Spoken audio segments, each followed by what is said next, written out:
Alors, on va entamer un autre chapitre des champignons. Alors, les champignons peuvent être levuriformes, des levures, comme les candidats, Cryptococcus, c'est des champignons levuriformes. Alors, soit ils peuvent être des champignons filamenteux, comme l'aspergillus, qu'on a vu déjà. Il y a des champignons qui sont à la fois levuriformes et filamenteuses. Alors, ces champignons sont dits dimorphiques. C'est des champignons dimorphiques, à la fois les deux formes. Comme le Sporotrix schenki, qui est responsable de la sporotrichose. Alors, la sporotrichose, en introduction, c'est une mycose subaiguë ou chronique cutanéo-lymphatique faisant suite à l'inoculation dans le derme des spores d'un champignon dimorphique qui est le Sporotrix schenki. Les formes disséminées peuvent se voir chez les immunodéprimés. Donc, on peut dire que le Sporotrix schenki, c'est un champignon opportuniste. Épidémiologie.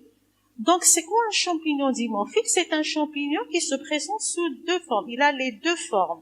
La forme levure, c'est une forme qui pousse à 37 degrés.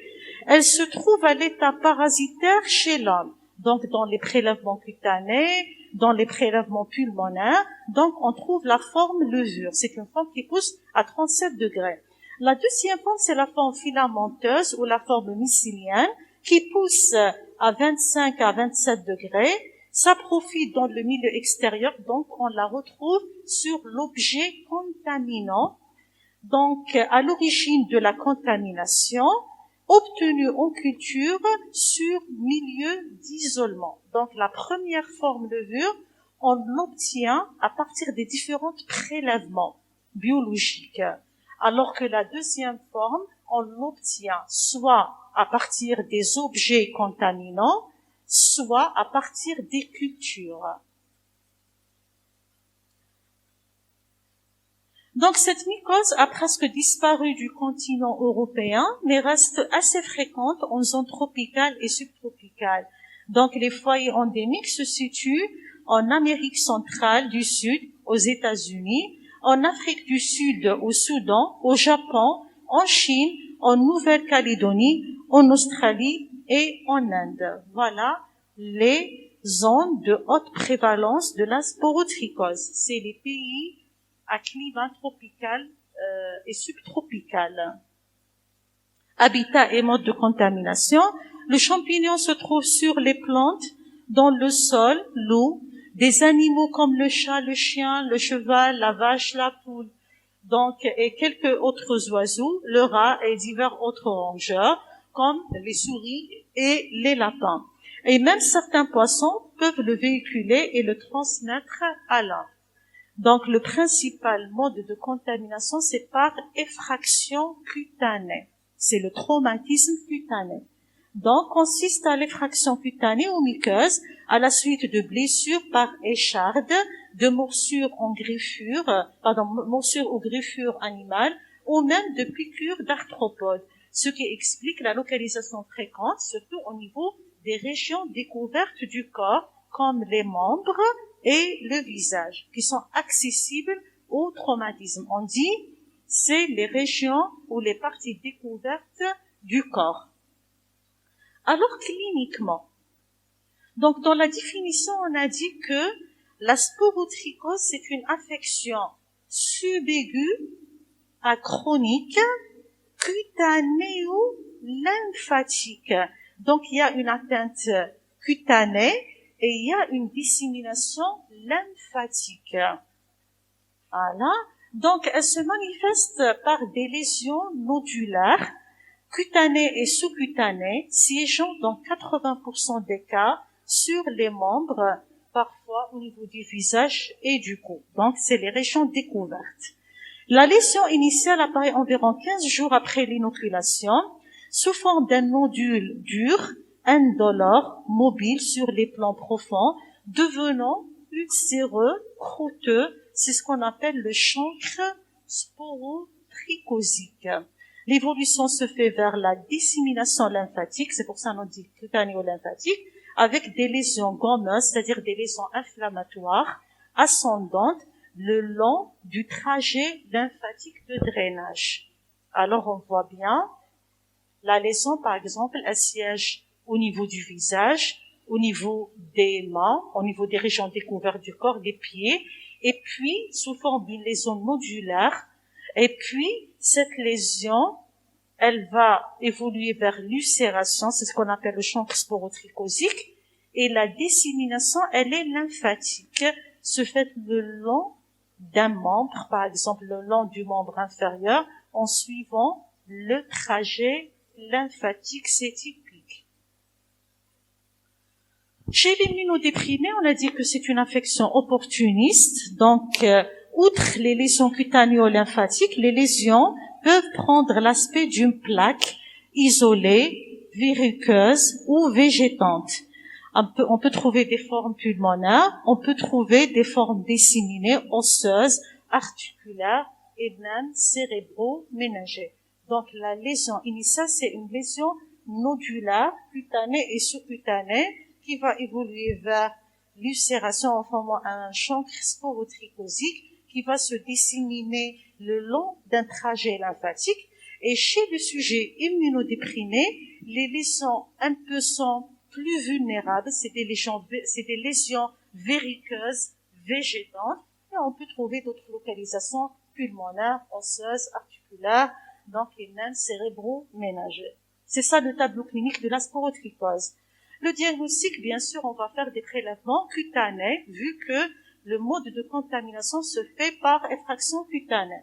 Le pouls des lésions, les squames et les croûtes. En cas d'atteinte profonde, par exemple un sujet immunodéprimé, on fait des prélèvements des succida, des biopsies d'organes, la synoviale si on a une atteinte articulaire, la ponction articulaire, des aspirations bronchiques ou des ponctions de liquide céphalorachidien selon la symptomatologie. Alors, qu'est-ce qu'on va faire? On va prendre le prélèvement, on va le mettre faire un prélèvement sur une lame, donc, et on va l'examiner au microscope. Donc, les frottis sont colorés au gramme après fixation.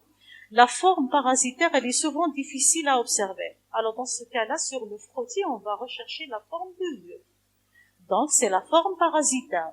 Alors, on trouve des levures, voilà, sur la photo.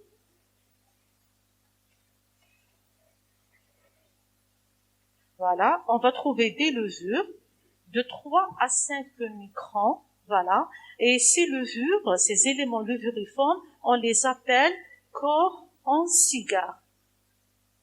Voilà. Un examen direct négatif n'est pas suffisant, c'est la culture qui fera le diagnostic. Alors les cultures, on a, voilà, ça c'est une vraie photo des levures de Sporotrix shanki. Les cultures, on a deux types, parce qu'on doit cultiver la forme filamenteuse et on doit cultiver la forme levure. Donc la forme levure pousse à 37 degrés et généralement on utilise la gélose au sang. Et la forme filamenteuse, on va utiliser le milieu sabourou chloramphénicol, incubé à une température entre 25 et 27 degrés. Voilà, donc, et sur la gélose, et pour l'obtention de la forme de levure, on utilise le milieu gélose au sang, incubé à 37 degrés. Donc, les colonies se développent rapidement en 3 à 7 jours, mais le délai d'obtention des cultures est parfois retardé, ça peut aller jusqu'à 4 semaines.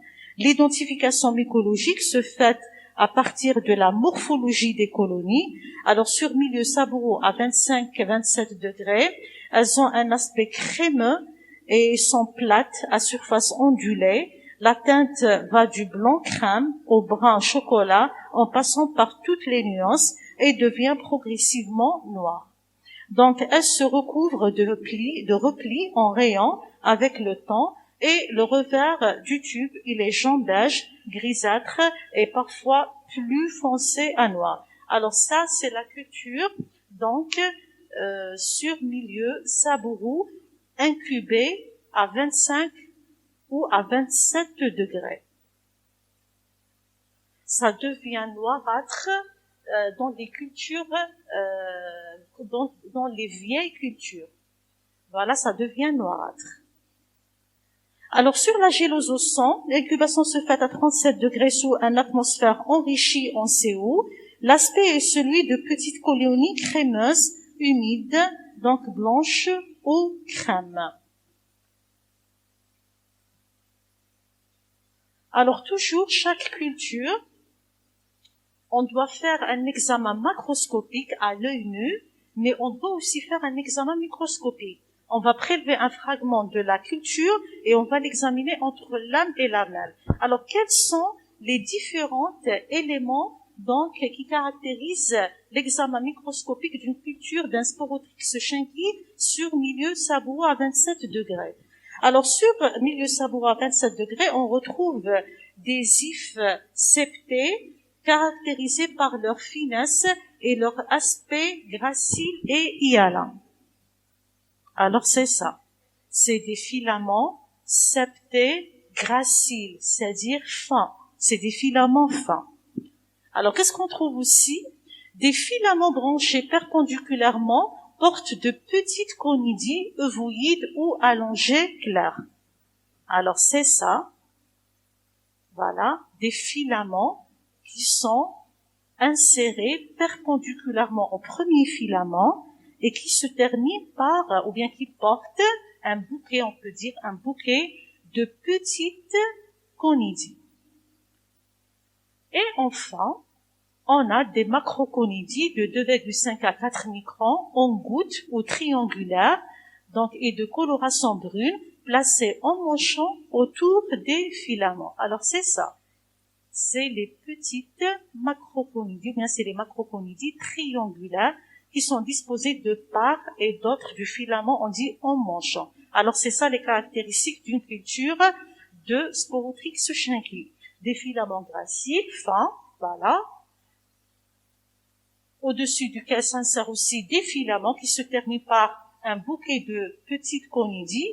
Et on a des conidies, bien des macroconidies triangulaires de couleur brunâtre qui se déposent de part et d'autre de filaments, donc à la forme d'un manchon. Sur la gélose au sang, 37 degrés, on observe la forme des levures, on a dit encore de cigares. Ce sont des levures de 3 à 5 microns. Et certains possèdent des tubes germinatifs rappelant leur origine filamenteuse. Voilà, c'est des levures, voilà, à 37 degrés. Ce sont des levures, voilà. Parfois, ils ont un tube germinatif, voilà, ou bien ils ont un aspect encore en cigare, de 3 à 5 microns. Voilà.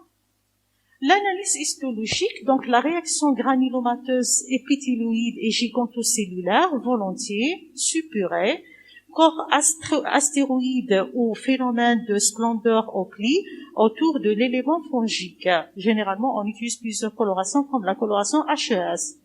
On peut aussi faire l'inoculation expérimentale du produit pathologique pour les rongeurs, comme les rats, les souris, les cobayes, en intrapéritonéal ou en intratesticulaire.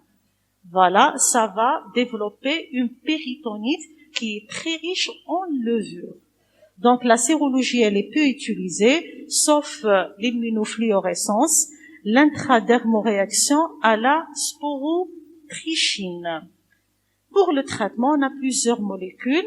Alors on a la terbinafine, le lamizile, qui est actif sur les formes cutanées et cutanéo-lymphatiques. On peut utiliser le fluconazole, le triflucan, actif sur les formes cutanées fixes et peu actif sur les formes disséminées. L'itranoconazole, c'est un dérivé azolé, le sporanox, alors utilisé pour les formes lymphocutanées et aussi les formes disséminées comme osseo-articulaires. Les formes disséminées sont plus difficiles à traiter. On peut utiliser l'itraconazole, donc, ou l'amphotéricine B par voie IV.